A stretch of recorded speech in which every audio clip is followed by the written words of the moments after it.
السلام علیکم ورحمۃ اللہ وبرکاتہ۔ امید کرتا ہوں کہ آپ سب خیریت کے ساتھ ہوں گے، اللہ تعالیٰ سے راضی ہوں گے اور اللہ کو راضی کرنے کی کوششوں میں مصروف ہوں گے۔ انشاءاللہ میں نے جو ایک روٹین بنائی ہے نا کہ رمضان ہم کیسے گزاریں گے، وہ انشاءاللہ شیئر کریں گے۔ اینڈ یقین کریں اگر آپ لوگ ان 11 پوائنٹس کو اپنی رمضان میں ایڈ کر لیں گے تو انشاءاللہ یقین کریں کہ آپ کا رمضان بہت بہتر طریقے سے گزرے گا انشاءاللہ۔ تو یہ جو روٹین میں بتانے جا رہا ہوں آپ لوگوں کو رمضان کی، اگر آپ لوگوں نے اسے 30 دن تک یقین کریں اگر رکھ لیا نا، واللہ آپ لوگوں کا رمضان جو ہے وہ بہت ہی بہتر طریقے سے گزر سکتا ہے۔ رمضان ایک بہت بابرکت مہینہ ہے، اینڈ یقین کریں کہ آپ لوگوں نے ایک چیز نوٹ کی ہوگی کہ کتنے سارے ایسے لوگ ہیں جو رمضان کے قریب قریب فوت ہو جاتے ہیں۔ مطلب جیسے کہ کل کتنے لوگ فوت ہو گئے ہوں گے، پرسوں کتنے لوگ فوت ہو گئے ہوں گے اور 2-4 دن پہلے کتنے لوگ فوت ہو گئے ہوں گے، اور ان سے ان کو نقصان یہ ہوا کہ ان کی زندگی میں وہ مہینہ نہ آ سکا جس میں انسان کی مغفرت کے فیصلے ہوتے ہیں۔ اللہ رب العزت نہ جانے کتنے لوگوں کو جہنم سے نکال کر جنت میں ڈال دیتے ہیں۔ اللہ رب العزت رزق کے دروازوں کو کھول دیتے ہیں۔ اللہ رب العزت انسانوں کو اپنے قریب کر لیتے ہیں۔ حدیث میں آتا ہے کہ جب رمضان کا مہینہ آتا ہے تو جنت کے تمام دروازوں کو کھول دیا جاتا ہے اور جہنم کے دروازوں کو بند کر دیا جاتا ہے اور شیطان کو زنجیروں سے جکڑ دیا جاتا ہے، یعنی جنت کے راستوں کو آسان کر دیا جاتا ہے۔ اور تو کتنے ایسے لوگ ہیں جو اس مہینے سے رہ گئے، پیچھے رہ گئے، اس کی برکتیں حاصل نہ کر سکے، اس کی رونقیں حاصل نہ کر سکے، اور ابھی بھی چلے گئے ہوں گے اللہ رب العزت کے پاس، اور ساری ایکٹیویٹیز ان کی دنیا کی یہاں دھری کے دھری رہ گئی۔ اینی ہاؤ، تو آپ لوگ بہت خوش قسمت انسان ہیں کہ اللہ رب العزت نے آپ کی زندگی میں رمضان کا مہینہ ایڈ کر دیا۔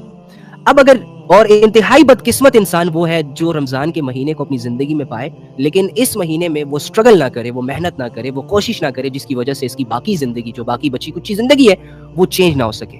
یعنی اگر آج سے پہلے اللہ رب العزت آپ لوگوں کی زندگیوں میں نہیں تھا تو آج کے بعد ہونا چاہیے، اور اگر کسی انسان نے اس رمضان کے مہینے کو بھی ضائع کر دیا، واللہ واللہ واللہ اس سے بڑا بدبخت پوری دنیا میں نہیں ہے۔ تو اینی ہاؤ،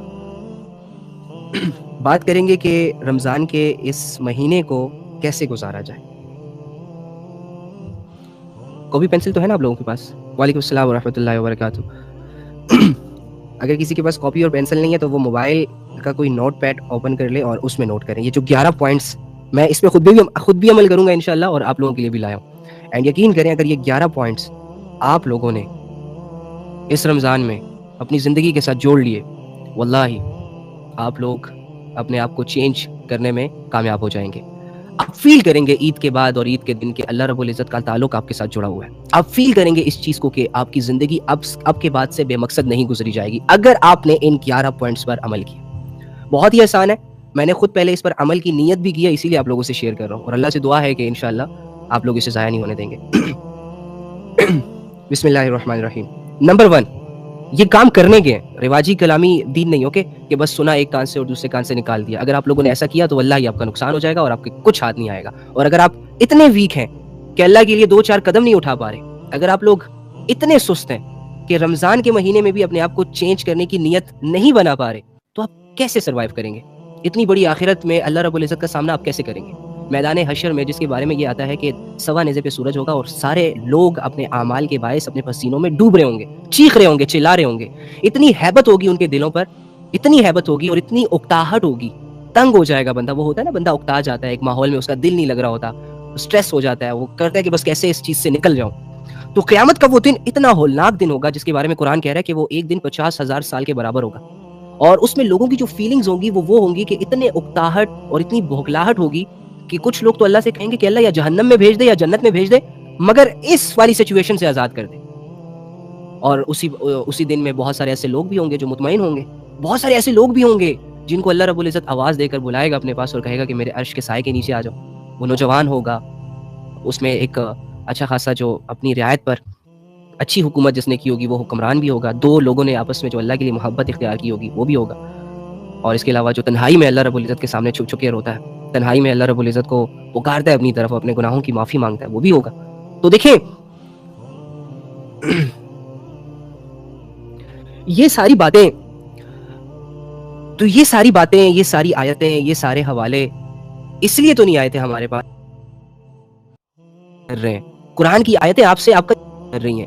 جب تک آپ یقین کی نگاہوں سے قرآن کی آیتوں کو نہیں پڑھیں گے, نہیں سنیں گے, آپ کی زندگی نہیں چینج ہو سکتی, واللہ ہی نہیں ہو سکتی. لیکن اگر آپ نے اپنے دل کو کھول لیا, عمل کی نیت رکھ لی, اور یہ دنیا کے چھن چھبیلوں سے اپنے آپ کو چھڑوا لیا, قرآن کی آیتیں مجھ سے, آپ سے, آپ کے گھر والوں سے, آپ کے دوستوں سے, آپ کے بہنوں سے, آپ کے بھائیوں سے یقین ڈیمانڈ کر رہے ہیں کہ قرآن کی آیتوں سے اپنے لیے اپنی زندگی کے اچھے فیصلے کرنے والے انسان بن جائے آپ. تو اینی ہاؤ, تو اس نیت کے ساتھ ہم نے یہ سارے 11 پوائنٹس سننے ہیں کہ اس پر عمل کرنا ہے.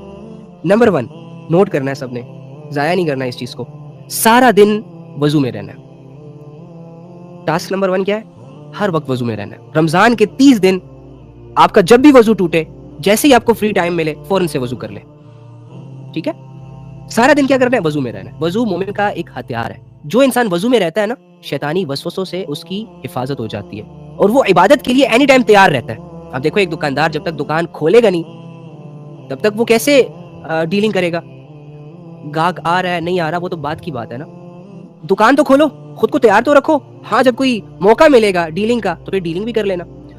اور آپ نے یہ بھی چیز نوٹ کی ہوگی کہ بہت ساری عبادتیں ہم وضو نہ ہونے کی وجہ سے اسکپ کر دیتے ہیں. جیسے کہ بہت سارے لوگ نماز پڑھنا چاہ رہے ہوتے ہیں, لیکن جب بیچ میں وضو آتا ہے تو وہ وضو کو لے کے سست پڑ جاتے ہیں. ان کا وضو نہیں ہوتا. لیکن جن کے وضو ہوتے ہیں ان کو اگر کہا جائے نا کہ چلو یار نماز پڑھ لیں, تو وہ آپ کے ساتھ ریڈی ہو جاتے ہیں. کیونکہ اوور تھنکنگ جڑ جاتی ہے اگر آپ وضو میں نہیں ہوتے, کہ یار کیسے کروں گا, اب جاؤں گا, پہلے واش روم اٹینڈ کروں گا, پھر جو جا کے آپ منہ ہاتھ دھوؤں گا, پھر پتہ نہیں کون اتنی اسٹرگل کرے گا. اور آپ کو پتہ ہی ہے کہ ہم تو بہت سست لوگ ہیں. تو آپ نے کیا کرنا ہے؟ پہلا ٹاسک وضو میں رہنا ہے سارا دن, جب تک رمضان اینڈ نہ ہو جائے. اور ہو سکتا ہے آپ کو اس چیز کی عادت بھی ڈل جائے, کیونکہ میں جیسے آپ کو کہتا ہوں کہ ہر عبادت شروع میں مشقت ہوتی ہے, یعنی اس میں مشکل دور ہوتا ہے اس میں ہم نے اسٹرگلس کرنی ہوتی ہیں, اس عبادت کو سیکھنا ہوتا ہے, کرنا ہوتا ہے, کبھی کبھار اسکپ ہو جاتی ہے, پھر سے اٹھنا ہوتا ہے, پھر گرتے ہیں, پھر اٹھ جاتے ہیں, وغیرہ وغیرہ. یہ ہمارا اسٹرگل کا دور ہوتا ہے. ہر عبادت کو لے کر آپ پہلے اسٹرگل کے دور سے گزریں گے, اور اس کے بعد عادت پڑ جاتی ہے اس عبادت کی. جیسے ہم پہلے موبائل یوز کرتے تھے, جب نیا نیا آیا تو مزوں کے لیے یوز کرتے تھے, لذتوں کے لیے یوز کرتے تھے. لیکن اب ہم موبائل مزے کے لیے نہیں یوز کر رہے, اب ہم موبائل عادتاً یوز کر رہے ہیں. عادت پڑ جاتی ہے, پتہ ہی نہیں چل رہا ہوتا کب اٹھا لیتے ہیں, کب رکھ لیتے ہیں, کیا دیکھ رہے ہوتے ہیں, کچھ پتہ نہیں چل رہا ہوتا, عادت بن جاتی ہے. اسی طرح جب آپ ایک چیز پر محنت کریں گے نا, کچھ دن, ایک ہفتہ, 10 دن, 20 دن, 40 دن, تو وہ عبادت آپ کی عادت بن جاتی ہے. پھر وہ عبادت آپ کو اپنی طرف اٹریکٹ کرتی ہے, آپ کو اکیلا نہیں ہونے دیتی. رائٹ؟ تو آپ نے کیا کرنا ہے؟ وضو میں رہنا ہے, نمبر 1. اور یہ بلال رضی اللہ تعالیٰ عنہ کی بہت بڑی سنت ہے. حضرت بلال رضی اللہ تعالیٰ عنہ اکثر اوقات وضو میں رہا کرتے تھے. اور جو انسان آج کے دور میں بھی وضو میں رہے گا, اس انسان کی روحانیت ڈیولپ ہوتی رہے گی, اس انسان کا دل عبادات کی طرف اٹریکٹ ہوتا رہے گا. تو وضو میں تو ہر مرد, ہر عورت 24 گھنٹے رہ سکتے ہیں. اور اس کے علاوہ وضو میں رہنے والے شخص پر شیطانی قوتیں اور شہوتیں اور ہوس کم افیکٹ کرتی ہیں. ٹھیک ہے, ایک رمضان کے 30 دن وضو میں رہنا ہے, اس نیت سے رہنا ہے کہ وضو میں رہنا ہمارے لیے عادت بن جائے. ڈن ہو گیا نا؟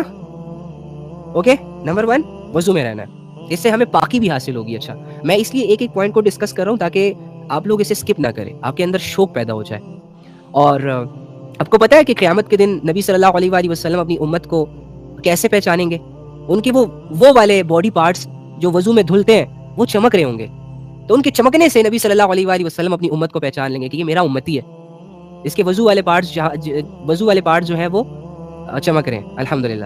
تو کتنی بڑی بات ہے, ہمیں اپنی پہچان ڈیولپ کرنے کا موقع مل رہا ہے نا, تو وضو میں رہنا ہے. اوکے, آپ ایک دفعہ وضو میں رہ کر دیکھیں, آپ کی ساری عبادتوں کا دل کرے گا, قرآن پڑھنے کا بھی دل کرے گا, نماز پڑھنے کا بھی دل کرے گا. اور جب وضو ٹوٹ جائے, اگر آپ کوئی کام کر رہے ہو, جیسے ہی کام سے فرصت ہو جائے فوراً سے وضو کر لیں. Okay, task number 1, and I hope کہ آپ اسکپ نہیں کریں گے.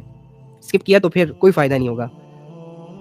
نمبر 2, وہ کہتے ہیں نا لوگ کہ خود کو بدلنا ہے, خود کو بدلنا ہے, خود کو بدلنا ہے. یہ وہ طریقے ہیں جس سے خود کو بدلا جا سکتا ہے, آپ کریں. وہ کہتے ہیں نا لوگ کہ ہم بہت محنت کرتے ہیں, بہت کوشش کرتے ہیں, لیکن اس کے باوجود ہم گناہوں سے پیچھے نہیں ہو پاتے, اس کے باوجود ہم اللہ رب العزت سے اپنا کنیکشن اسٹرانگ نہیں کر پاتے, حالانکہ کچھ نہیں کر رہے ہوتے, بیٹھے ہوتے ہیں, موبائلوں میں لگے ہوتے ہیں, موویاں دیکھ رہے ہوتے ہیں, بیہودہ کانٹینٹس دیکھ رہے ہوتے ہیں, ایم ہی کہہ رہے ہوتے ہیں کہ ہم بڑی محنت کرتے ہیں, بڑی محنت کرتے ہیں, ساری پلاننگز گناہوں کی کرتے ہیں, تنہائیوں میں جاتے ہیں, چھپ چھپ کے گناہ کر رہے ہوتے ہیں, وہ سورسز کی طرف جاتے ہیں, ان راستوں کو اختیار کرتے ہیں جس سے گناہ ہوتے ہیں. اور جب وہ گناہ ہو جاتے ہیں, اور جب وہ وسوسے ختم ہو جاتے ہیں, وہ اٹریکشن ختم ہو جاتی ہے, عقل بحال ہو جاتی ہے, تو پھر کہتے ہیں اوہو گناہوں سے بہت بڑی بچنے کی کوشش کی ہے, لیکن ہم گناہوں سے نہ بچ سکے. کوئی کوشش نہیں کرتا, جو کرتا ہے وہ بچتا ہے. انسان کے لیے وہی سب کچھ ہے جس کی وہ کوشش کرتا ہے. اوکے, ایک دوسرے سے چیٹنگ نہ کریں پلیز, آپ بلکہ کمنٹس نہ کریں, بلکہ آف کر دیتے ہیں اس کو. ٹھیک ہے, کیونکہ میں چاہتا ہوں کہ آپ کا جو ٹائم ہے وہ ویسٹ نہ ہو. یہ کوئی ہم یہاں اکٹھا ہونا کوئی رواج نہیں ہے. الحمدللہ ہم اپنی زندگیوں کو بدلنا چاہتے ہیں. کس لیے بدلنا چاہتے ہیں؟ تاکہ اللہ ہم سے راضی ہو جائے. اور اللہ اگر ہم سے راضی ہوگا تو اس کا فائدہ کیا ہوگا؟ فائدہ یہ ہوگا کہ دنیا پہلے بنے گی، آخرت بعد میں بنے گی. دنیا میں بھی عزت ہے اور آخرت میں بھی عزت ہے. دنیا میں بھی کامیابیاں آپ کے قدم چومیں گی اور آخرت میں بھی کامیابیاں آپ کے قدم چومیں گی. دنیا والوں کو بھی آپ پر رشک ہوگا اور آخرت والوں کو بھی آپ پر رشک ہوگا. یہ حسرت کریں گے کہ کاش ہم اس بندے کی طرح زندگی گزار کر آ جاتے. تو یہ فارمیلٹیاں چھوڑ دیں. جب تک آپ فارمیلٹیوں والی زندگیوں میں گزاریں گے نا، رہیں گے، خدا کی قسم آپ کبھی بھی اپنے آپ میں ایک اچھا اور بہتر چینج نہیں لا سکیں گے، اسپیشلی اللہ کے معاملے میں. اور ایک دفعہ اگر آپ کا دل اللہ سے جڑ گیا تو حدیث کی کتابوں میں آتا ہے کہ انسان کے جسم میں ایک گوشت کا لوتھڑا ہے، جب اس کی اصلاح ہو جاتی ہے نا، جب وہ ٹھیک ہو جاتا ہے تو اس کی ساری باڈی آٹومیٹکلی ٹھیک ہو جاتی ہے. ابھی آپ کے ہاتھوں کے اعمال، میرے ہاتھوں کے اعمال بگڑے ہوئے ہیں، آنکھوں کے اعمال بگڑے ہوئے ہیں، کانوں کے اعمال بگڑے ہوئے ہیں، ہماری شہوتیں عروج پر ہیں، ہمارا ہوس عروج پر ہے، ہمارے کنٹرول میں نہیں ہے ہمارا نفس. تو ہم اتنے زیادہ بگڑ چکے ہیں. ابھی بھی ہم اگر فارمیلٹیوں میں رہیں گے تو ہم اپنا اچھا خاصا وقت برباد کریں گے. اینی ہاؤ، نمبر 1 وضو میں رہنا. ٹھیک ہے. اچھا، یہ جو پوائنٹس میں ڈسکس کر رہا ہوں نا، یہ کم سے کم 3 لوگوں کو آپ لوگوں نے بتانے بھی ہیں. 3 لوگوں کو آپ نے سکھانا بھی ہے. بھائی ہو جائے، بہن ہو جائے، دوست ہو جائے، امی ہو جائے، ابو ہو جائے. یہ 3 پوائنٹس، یہ 11 پوائنٹس جو میں آپ کو سکھا رہا ہوں اور جو میں خود بھی کرنے کا ارادہ رکھتا ہوں. ٹھیک ہے. جیسے میں آپ ہزاروں لوگ مجھے یہاں سے بھی سن رہے ہیں، وہاں سے بھی سن رہے ہیں، یہاں سے تو نہیں سن رہے، وہاں سے سن رہے ہیں. تو یہ میں اپنا وہ فرض بھی پورا کر رہا ہوں ساتھ، کہ وہ نہیں کہ صرف بس آپ کو پتہ چل گیا اٹس اوکے. نہیں، آپ کو پتہ چلنے کے بعد جو سب سے بڑی رسپانسبلٹی آپ کی طرف متوجہ ہوتی ہے وہ یہ ہوتی ہے کہ اب اپنی ذات سے دوسروں کا بھلا کرو. ٹھیک ہے. تو اس نیت سے سنیں. ایک، سارا دن وضو میں رہنا ہے. اب اس کی فضیلت بھی آپ کو پتہ چل گئی، اس کی ضرورت کیوں ہوتی ہے انسان کو وہ بھی آپ کو پتہ چل گئی. اب دوسرا مین چیز، بہت امپورٹنٹ پوائنٹ نمبر 2، وہ گناہ یہاں پتہ چلے گا. اب آپ کے ایمان کا، آپ کے اللہ کے تعلق کا، آپ کی سٹرگل کا یہاں پتہ چلے گا. وہ گناہ جن کی آپ کو عادت ہے، جسے آپ ڈیلی بیسس پہ کرتے ہو، جسے آپ چھوڑنے کی بار بار کوشش کرتے ہو لیکن بار بار گر جاتے ہو، اسے چھوڑنا ہے. اب ان گناہوں میں بد نظری آ جاتی ہے. موبائل کے ذریعے سے ہم بہت بد نظری کرتے ہیں، نہ چاہتے ہوئے کرتے ہیں، غلطی سے کر لیتے ہیں، دیکھا دیکھی کہیں پتہ ہی نہیں چل رہا ہوتا. بد نظری نہیں کرنی، کیونکہ پتہ ہے آپ کو بد نظری آپ کے نیک اعمال کو، آپ کی اسپرچویلٹی کو، آپ کی روحانیت کو ایسے کھا جاتی ہے جیسے دیمک لکڑی کو کھاتی ہے. آپ کو پتہ ہی نہیں چلتا اور آپ کا ایمان خالی ہو جاتا ہے، ختم ہو جاتا ہے. بد نظری اتنی بڑی چیز ہے. آپ کے جو مائنڈ سیٹ ہے نا، یہ مینٹل ہیلتھ جو ہوتی ہے، یہ اتنی ڈاؤن ہو جاتی ہے کہ اس میں کچھ یاد رکھنے کی صلاحیت باقی نہیں بچتی بد نظری کی وجہ سے. آپ لوگوں نے دیکھا ہوگا کہ جو انسان ایڈکٹ ہوتا ہے بری چیزوں کو دیکھنے کا، اب یقین کریں کہ وہ بوکھلاہٹ کا شکار ہوتا ہے. وہ 10-20 لوگوں میں بیٹھ کر بات نہیں کر سکے گا. اس کے اندر وہ جو کانفیڈنس لیول ہوتا ہے وہ بہت ڈاؤن چل رہا ہوتا ہے. وہ اپنے گھر والوں کے ساتھ بھی اپنے آپ کو مینٹین نہیں کر پاتا، اچھے طریقے سے رکھ نہیں پاتا. اگر کوئی سوال کرے یا جواب کرے تو ہزاروں دفعہ سوچے گا، پھر کہے گا ہاں یہ وہ فلاں فلاں. تو بد نظری کا یہ ایک بہت بڑا ڈیمیج ہے کہ یہ آپ کی روحانیت کو تباہ اور برباد کر کے رکھ دیتی ہے. آپ کے ایمان کو جڑوں سے کاٹنا شروع ہو جاتی ہے یہ بد نظری. یعنی کہ اس بد نظری کی مثال ایسی ہے کہ آپ نیک اعمال بھی کر رہے ہو اور ساتھ ساتھ بد نظری بھی کر رہے ہو، برے کانٹینٹس بھی دیکھ رہے ہو، ڈرامے، فلمیں اور ننگے جسم، اور اس کے علاوہ وہ چیزیں جو آپ کے اندر کی شہوت کو بڑھاتے ہیں، وہ چیزیں جو آپ کے ایمان کو، آپ کے ڈیزائرز کو غلط طریقوں سے ہٹ کرتے ہیں. جب آپ یہ سارے اس چیزوں میں انوالو ہوتے ہو نا تو آپ کھو جاتے ہو. آپ چل زمین پر رہے ہوتے ہو لیکن آپ کی سوچیں اور آپ کے خیالات کہیں اور گھوم پھر رہے ہوتے ہیں. عبادات کی لذتیں آپ کے دلوں سے کھینچ لی جاتی ہیں. اللہ کا تعلق ویک ہونے لگ جاتا ہے. اللہ حالانکہ انسان سے راضی ہوتا ہے، 100% راضی ہوتا ہے، لیکن اسے اندر سے ایک آواز آ رہی ہوتی ہے کہ اللہ آپ سے ناراض ہو گیا. اور آپ کو پتہ ہے انسان بہت بڑے سے بڑا امتحان بھی پاس کر لیتا ہے. انسان بہت بڑی سے بڑی آزمائش سے بھی نکل سکتا ہے. انسان بہت بڑے سے بڑے غم سے بھی نکل سکتا ہے، برداشت کر سکتا ہے. لیکن یہ جو اللہ کے معاملے میں جب انسان کنفیوز ہوتا ہے نا، تو یہ دکھ اور یہ درد اور یہ کمی پوری زندگی لگ جاتی ہے لیکن انسان پوری نہیں کر پاتا. یہ درد ہی ایسا درد ہے کہ انسان کھو جاتا ہے، گمسم ہو جاتا ہے. تو اینی ہاؤ بد نظری نہیں کرنی. اگر آپ ساتھ ساتھ بد نظری کر رہے ہیں، نیک اعمال کر رہے ہیں، روزے رکھ رہے ہیں، نمازیں پڑھ رہے ہیں، لوگ آپ کے لیے تالیاں بجا رہے ہیں، لیکن تنہائیوں میں آپ بد نظری کر رہے ہیں، تو پتہ ہے آپ کی مثال کیا ہوئی؟ کہ جیسے کہ آپ کی گاڑی کا ٹائر پنچر ہے اور آپ اس میں ہوا بھرے جا رہے ہو اور وہ ہوا سٹور نہیں ہو رہی. آپ نیک اعمال تو کر رہے ہو، نمازیں بھی پڑھ رہے ہو، زکات بھی دے رہے ہو، ساری چیزیں کر رہے ہو، حالانکہ اس کا ثواب بھی آپ کو ملے گا، یہ نیکیاں آپ کی ضائع نہیں ہوں گی. لیکن ساتھ ہی ساتھ آپ کی بد نظری کی وجہ سے، برے کنٹینٹس دیکھنے کی وجہ سے، بری چیزوں میں جیسے سیریلز وغیرہ دیکھنے سے، جیسے کہ ریئل لائف میں ہم آنکھ ٹکا کر رہے ہوتے ہیں، نامحرموں پر جو نظریں عجیب طریقوں سے دوڑا رہے ہوتے ہیں، اس کی وجہ سے آپ کے اعمال آپ کے اندر جمع نہیں ہو پاتے، آپ کے ایمان لیول کو بڑھا نہیں پاتے. اوکے، سو بد نظری نہیں کرنی پہلے. یہ وہ گناہوں کی اقسام بتا رہا ہوں. پوائنٹ یہی ہے کہ جن گناہوں کی آپ کو عادت لگی ہوئی ہے اسے چھوڑنا ہے. یہ نہیں کہہ رہا کہ میں نہیں چھوڑ سکتا، مشکل ہے، کیسے ہوگا، فلاں ہوگا فلاں ہوگا. یہ الفاظ آپ کے لیے کینسر ہے. آپ نے کہنا ہے کہ کر کے دکھانا ہے. بھائی میری زندگی ڈسٹریکٹ ہوئی پڑی ہے، میں بہک چکا ہوں، میرا اور اللہ کا تعلق اتنا کمزور ہو چکا ہے، اور میں یہ کہتا رہوں کہ بس مجھ سے نہیں ہوتا، مجھ سے نہیں ہوتا، یہ تو کوئی حل نہ ہوا. میں کر کے دکھاؤں گا ایسی کی تیسی میری اور میرے نفس کی اور میرے ان سوچوں اور ان خیالوں کی جو مجھے قدم نہیں بڑھانے دے رہا. ہاں یہ لڑائی ہوتی ہے. وہ گناہ جن کی آپ کو عادت ہے اسے چھوڑنا. اب اس میں ایک جیسے کہ بدنظری ہو گئی، جھوٹ. میرا امتی ہر گناہ کر سکتا ہے لیکن جھوٹ نہیں بول سکتا. سوچیں کتنا بڑا گناہ ہے. اور ہم مذاق میں جھوٹ بول رہے ہوتے ہیں، بچوں سے جھوٹ بول رہے ہوتے ہیں، ماں باپ سے جھوٹ بول رہے ہوتے ہیں. اگر کوئی انفیکٹ اگر کوئی اتنا کہے نا کہ کدھر ہو، تو ہوتے ایک جگہ ہے، جھوٹ بول کے دوبارہ کہتے ہیں یار ادھر ہے. مطلب اس لیول کے جھوٹ بولے جا رہے ہیں. چھوٹے لیول والا بھی جھوٹ بول رہا ہے، بڑے لیول والا بھی جھوٹ بول رہا ہے. تو جھوٹ نہیں بولنا، کیونکہ جھوٹ سے آپ کی معاشرت بھی خراب ہوتی ہے، آپ کی زندگی بھی خراب ہوتی ہے. اور کہا جاتا ہے، کتابوں میں آتا ہے کہ جب کوئی انسان جھوٹ بولتا ہے تو وہ جو رحمت کے فرشتے اس کے ارد گرد ہوتے ہیں نا، جو اس کی حفاظت کر رہے ہوتے ہیں شیطان سے، وسوسوں سے، نگہانی آفتوں سے اور وہ ہڈن چیزوں سے، وہ اس سے دور ہو جاتے ہیں. اس کے منہ سے ایک ایسی اسمیل جاتی ہے کہ اس اسمیل کی وجہ سے وہ فرشتے ان سے دور ہو جاتے ہیں. ٹھیک ہے. اب آپ امیجن کر لیں کہ جب آپ جھوٹ بولتے ہیں تو آپ کی رحمت کے فرشتے جو آپ کے محافظ ہوتے ہیں وہ آپ سے دور ہو جاتے ہیں. تو آپ اپنے ہاتھوں سے اپنے محافظوں کو، اگر اپنے باڈی گارڈز کو اگر دور کر دیں تو آپ اکیلے رہ جائیں گے اور دشمن آپ پر ایزیلی اٹیک کر سکے گا. تو جھوٹ نہیں بولنا. جھوٹ سے ایمان بھی ختم ہوتا ہے. اوکے. مذاق میں بھی جھوٹ نہیں بولنا. اور اس کے علاوہ گناہوں کی ایک بڑی قسم جو ہماری فیملی میں پائی جاتی ہے، غیبت. غیبت سننے سے بھی اور غیبت کرنے سے بھی، دونوں طرح ہم برباد ہو جاتے ہیں. ٹھیک ہے. اور غیبت کرنے والا اپنے مردہ بھائی کا گوشت، وہ والی مثال. ٹھیک ہے. تو غیبت نہیں کرنی. اور اس کے علاوہ تنہائی کے گناہ، جو کہ ہر بندہ اس میں انوالو ہے، تنہائی کے گناہوں میں. تو تنہائی کے گناہوں کو اوائڈ کرنا ہے، جس میں بدنظری بھی ہے اور جس میں ایک دوسرے سے باتیں کرنا وغیرہ بھی ہے، نان محرم، وداؤٹ اینی ریزن، ان نیسیسری ٹاکس. تنہائی کے گناہ اس طرح شہوتوں کو بڑھانے والے اعمال اور دھوکہ، جیسے کہ ہم اکثر اوقات دیتے رہتے ہیں. غصہ نہیں کرنا. اور حرام تعلق. رمضان میں بھی کتنا بدنصیب ہے وہ انسان جو آپس میں اس وجہ سے کنیکٹڈ ہے، وداؤٹ اینی ریزن کنیکٹڈ ہے. ایک چیز جس سے اللہ رب العزت نے کلیئرلی اپنے قرآن میں بھی منع کیا، نبی صلی اللہ علیہ وآلہ وسلم نے اپنی حدیثوں کے ذریعے سے بھی منع کیا. اور وہ انسان اپنے اوپینینز کو سامنے رکھ کر، اور جی معاشرہ کر رہا ہے کچھ نہیں ہوتا، ان سو کول باتوں کو سامنے رکھ کر وہ کر رہا ہے جو اس کا نفس اور اس کا شیطان اور اس کا ہوس اور اس کی شہوت ڈیمانڈ کر رہی ہے. تو کتنا بدبخت ہے نا وہ انسان. تو نامحرم سے، ظاہری سی بات ہے، نامحرم سے تعلق اور اس سے باتیں کرنا تنہائیوں میں، ہم تو یہی سمجھتے ہیں کہ اس سے ٹائم پاس ہو جاتا ہے، ایک اچھی سی وائب کریٹ ہو جاتی ہے. لیکن آپ کو نہیں پتا کہ اندر سے آپ کا ایمان بھی ختم ہو رہا ہوتا ہے، اور دوسری طرف فرشتے بھی آپ پر لعنت کر رہے ہوتے ہیں، اور تیسری جانب آپ اللہ رب العزت اور نبی صلی اللہ علیہ وآلہ وسلم کے اوپینینز کے سامنے اپنے سو کالڈ اوپینینز جو معاشرے نے جنریٹ کیے ہوتے ہیں ان کو بھی سامنے رکھ کر نبی اور اللہ کی بات کی مخالفت کر رہے ہوتے ہیں. اور اسی کے علاوہ ٹائم ضائع کرنا، ارریلیونٹ چیزوں پر لگ جانا جس کا کوئی مقصد ہی نہ ہو، جیسے کہ گیمز ہو گیا، کوئی ویڈیوز دیکھنا، کوئی سیریلز دیکھنا، وداؤٹ اینی ریزن گیجٹس کو یوز کرنا. ضرورت کی حد تک صحیح ہے، آپ کو بینیفٹ دے رہے ہیں تو ویل اینڈ گڈ یوز کریں، اللہ بھی خوش ہوتا ہے اس چیز سے. لیکن ٹائم ضائع کرنا ایک بہت بڑا گناہ ہے، کیونکہ آپ اپنے ساتھ کچھ نہیں لے کر آئے. آپ نے سنا ہوگا کہ کیا لے کر آئے ہو، کیا لے کر جاؤ گے. کچھ نہیں لے کر آئے، کچھ نہیں لے کر جاؤ گے، لیکن آپ ایک چیز لائے ہو اپنے ساتھ، اور وہ ہے آپ کا ٹائم. وہ ٹائم پیریڈ، جتنی سانسیں آپ نے لینی ہے، جو دن اور جو رات آپ نے اس دنیا میں گزارنی ہے، یہ ٹائم آپ لے کر آئے ہو. تو اسی ٹائم کو اگر کوئی انسان ضائع کر دے ارریلیونٹ چیزوں میں، ارریلیونٹ چیزوں کو اتنا ارریلیونٹ سمجھے کہ اپنے اوپر فرض کر لے اور فرائض کو اگنور کر کے ان فرضوں کو ادا کرنے میں لگ جائے، تو یہ گناہ ہی ہوا نا.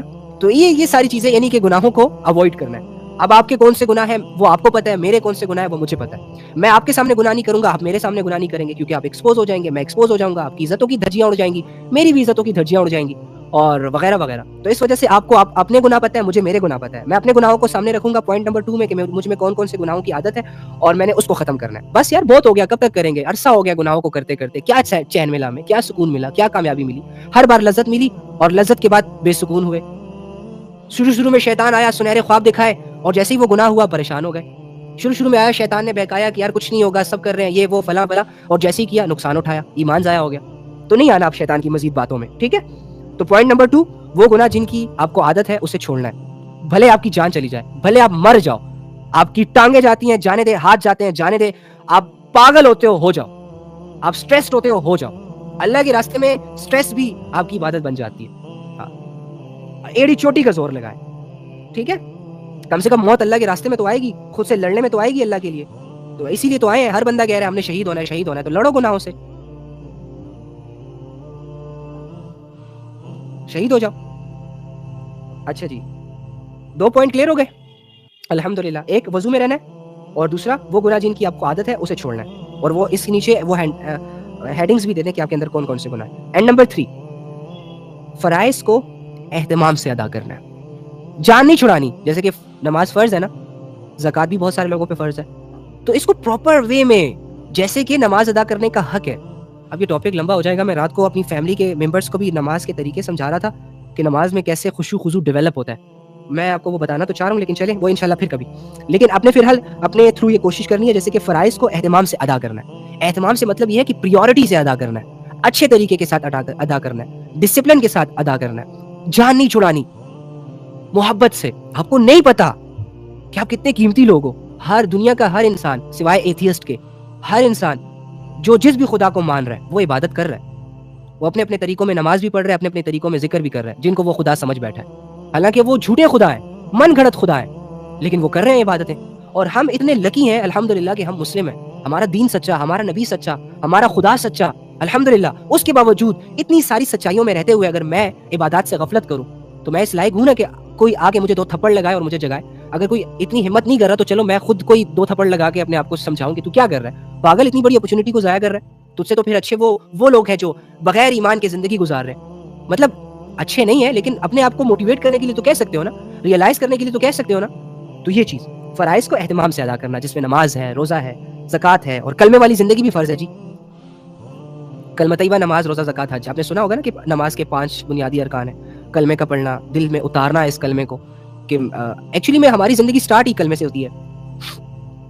ہر انسان آوارہ گردی کو پسند کرتا ہے. ہوس اور شیطان کے جو نشے ہوتے ہیں وہ انسان کو بہت اٹریکٹیو لگتے ہیں. لیکن کیا ہے کہ جب انسان کلمہ پڑھتا ہے تو وہ ان ساری چیزوں کو سامنے رکھ کر پڑھتا ہے کہ کلمہ پڑھنے کے بعد مجھے ایک رب کی عبادت کرنی ہوگی. کلمہ پڑھنے کے بعد مجھے جھوٹ اور سچ میں ہمیشہ سچ کا راستہ اختیار کرنا ہوگا.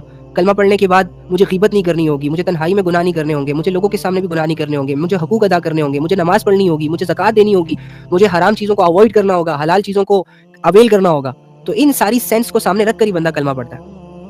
اسی وجہ سے تو بہت سارے لوگ کلمہ نہیں پڑھتے تھے, مسلمان نہیں ہوتے تھے, کیونکہ ان کو پتہ ہے کہ اگر ہم نے کلمہ پڑھ لیا تو پھر تو سود کو چھوڑنا ہوگا, اور ہمارے تو سارے کاروبار ہی سود پہ چل رہے ہیں. اگر انہیں پتہ تھا کہ اگر ہم نے کلمہ پڑھ لیا تو پھر تو ہمیں 5 وقت کی نماز پڑھنی ہوگی, اور ہم سے اتنے پابندی والے کام تو ہوتے نہیں ہیں, کیونکہ ہم تو بہت سست لوگ ہیں, ہم تو عیاش پرست لوگ ہیں. تو اس وجہ سے بہت سارے لوگ اپنی دنیا کی 60-70 سال کی زندگی کو سامنے رکھ کر کلمے والی زندگی کو اوائڈ کر دیتے تھے. تو ہم نے ایسا نہیں کرنا. اوکے ٹھیک ہے. تو فرائض کو اہتمام سے ادا کرنا, جیسے کہ نماز, اور روزے کو بھی اہتمام سے.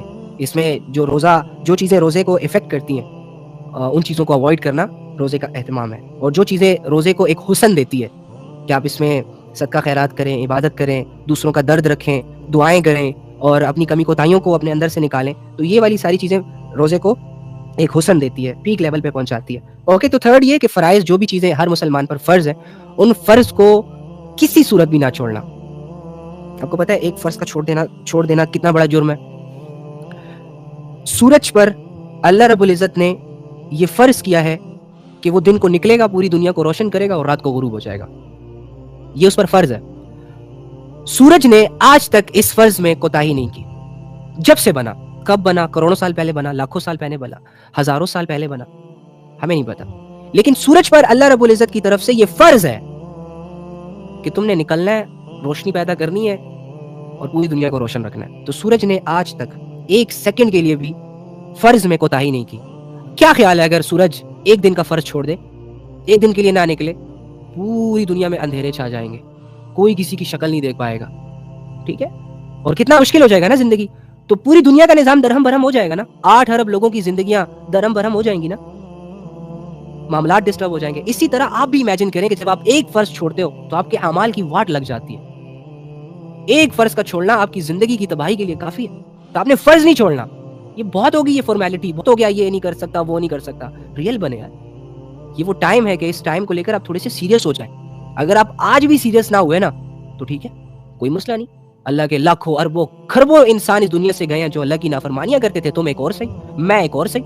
اللہ کی ذات کو تو کوئی نقصان نہیں پہنچنے والا, نہ ہی اس زمین کو کوئی نقصان پہنچنے والا. تمہاری ذات ڈیمیج ہو جائے گی, تم مر جاؤ گے, ہار جاؤ گے. اوکے, تو فرض جو چیزیں بھی آپ پر فرض ہیں نہیں چھوڑیں. اب آپ کے کیا فرض ہیں پوائنٹ کر لیں اور اس کے سامنے وہ لکھتے جائیں. تیسرا کیا ہو گیا, فرض کو اہتمام سے ادا کرنا, محبتوں سے ادا کرنا. یہ سوچ رکھ کر رکھنا کہ یار میرے اللہ نے مجھ پر بہت بڑی نعمتیں کی ہیں، لہٰذا اس کے بدلے اس نے مجھ پر یہ 2-4 چیزیں فرض کی ہیں، میں نے اس میں کوتاہی نہیں کرنی. اگر کوتاہی ہو جائے غلطی سے، عذر سے، تو میں نے پھر فوراً سے اس کو ریکور کرنا ہے. جیسے نماز چھوٹ جائے، جان بوجھ کے نہیں چھوڑ رہا، ویسے کسی عذر کی وجہ سے چھوٹ جائے تو جیسے ہی مجھے موقع ملے میں اس نماز کو دہرا لوں.